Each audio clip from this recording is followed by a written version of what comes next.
தன்னை பெரிய பாய்னு அழைக்கிறது பிடிக்கலன்னா நான் என்ன கசாப்பு கடையா வச்சிருக்கேன்னு ஏஆர் ரஹ்மான் பேசிய வீடியோ தான் இப்போ சோஷியல் மீடியால வைரலாயிட்டு வருது. தமிழ் சினிமாவுடைய பெருமையை உலக அரங்கில் எடுத்து சென்றவர் தான் இசையமைப்பாளர் ஏஆர் ரஹ்மான். ஆஸ்கர் விருதை பெற்று தமிழ்நாட்டை உலக அரங்கில் பெருமைப்பட வச்சவர் தான் AR Rahman. And AR Rahman இயக்குனர் மணிரத்னம் இயக்கத்துல உருவான தக் லைஃப் படத்துக்கு இசையமைச்சிருக்காரு. இந்த படத்துல கமலஹாசன், சிம்பு, த்ரிஷா நடிச்சிருக்காங்க.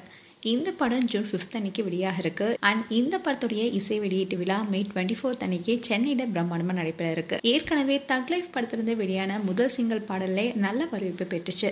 இதை தொடர்ந்து இந்த படத்துடைய 2ஆம் சிங்கிள் வெளியாக இருப்பதாகவும் அறிவிக்கப்பட்டிருக்கு. இந்நிலையில இந்த படத்துடைய ப்ரொமோஷன் மேலையும் விறுவிறுப்பா போயிட்டு இருக்கு. இப்படி இருக்கும் சூழல தான் ஏஆர் ரஹ்மான் ரீசெண்டா ஒரு சேனலுக்கு இன்டர்வியூ கொடுத்திருக்காரு. அப்போ தொகுப்பாளரும் நடிகுமான டிடி இசையமைப்பாளர் ஏஆர் ரஹ்மான் கிட்ட நம்ம பெரிய பாயோட பாட்டுக்கு யாரு நோன்னு சொல்லுவாங்க சொன்னாங்க. அப்போ சிரிச்சுக்கிட்டே ஏஆர் ரஹ்மான் என்னது பெரிய பாயான்னு கேட்டாரு. அதுக்கு பதில் கொடுத்த திவ்யதர்ஷினி, என்ன சார் உங்களுக்கு தெரியாதா, உங்களோட செல்ல பேரே அதுதானு சொன்னாங்க.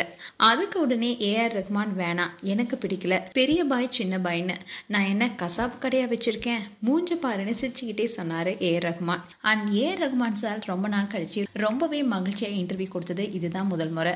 இந்த வீடியோ பார்த்த பல ரசிகர்களுமே ஏஆர் ரஹ்மான இப்படி பார்க்கும் போது ரொம்பவே சந்தோஷமா இருக்குன்னு அவங்க சொல்லிட்டு வராங்க.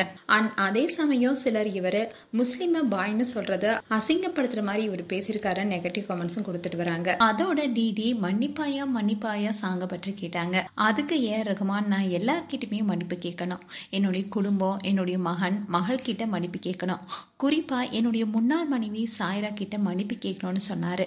அதுக்கப்புறமா உசிரே நீதானே பாடல் குறித்து கேட்கும்போது, என் உசிரே என்னுடைய ரசிகர்கள் தான், அவங்க இல்லைன்னா என்னோட வண்டி ஓடாது, ஒவ்வொரு ரசிகருமே என்னுடைய குடும்பத்துல ஒருத்தரா நினைச்சு அன்பும் ஆதரவும் காட்டுறாங்கன்னு சொல்லியிருக்காரு.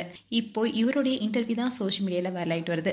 மேலும் ஏஆர் ரஹ்மான் குறித்து உங்களுடைய கருத்துக்களை கமெண்ட் செக்ஷன்ல சொல்லுங்க. இது போன்ற வீடியோஸை பார்க்க நியூஸ் தமிழ் கிட்ஸ் சேனலை சப்ஸ்கிரைப் பண்ணுங்க. மறக்காம நோட்டிபிகேஷன் பட்டனை கிளிக் பண்ணுங்க.